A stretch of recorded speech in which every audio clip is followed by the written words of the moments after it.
μείον 5. 6 δια 2 συν 8. 20 φορές το 15. 11 και 7 18.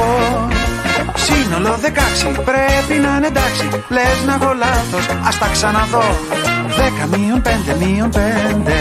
6 δια 2 συν 8.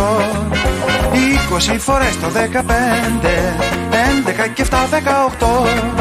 Σύνολο 16, μάλλον είναι εντάξει. Ώρα να πέσω και να κοιμηθώ. Αν κοιμηθώ νωρίς, θα σηκωθώ νωρίς. Θα ξεκινήσω νωρίς και θα παρκάρω νωρίς. Αν κοιμηθώ αργά, θα σηκωθώ αργά. Και όταν θα ψάχνω για θέση θα είναι αργά.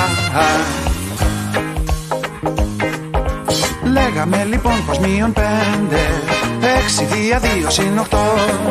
20 φορές το 15. 11 και 7 18. 10 μείον 5, 3 παρά 5. Άστα και σπίτι, θα τα ξαναδώ. 10 μείον 5 μείον 5. 6 δια 2 συν 8.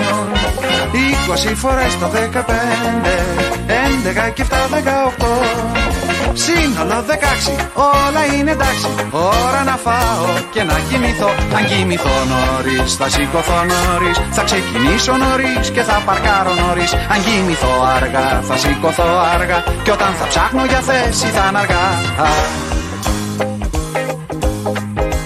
Έχουμε και λέμε μείον 5. 6 δια 2 συν 8. 20 φορές το 15. 11 και 7 18. Σύνολο 16, σίγουρα είναι εντάξει. Δεν έχω λάθος, μας τα ξαναδώ. 10 μείον 5 μείον 5. 6 δια 2 συν 8. 20 φορές το 15. 11 και 7 18. Κι όμως κατά βάθος κάπου υπάρχει λάθος. Κάπου την έχουμε πατήσει κι οι δυο.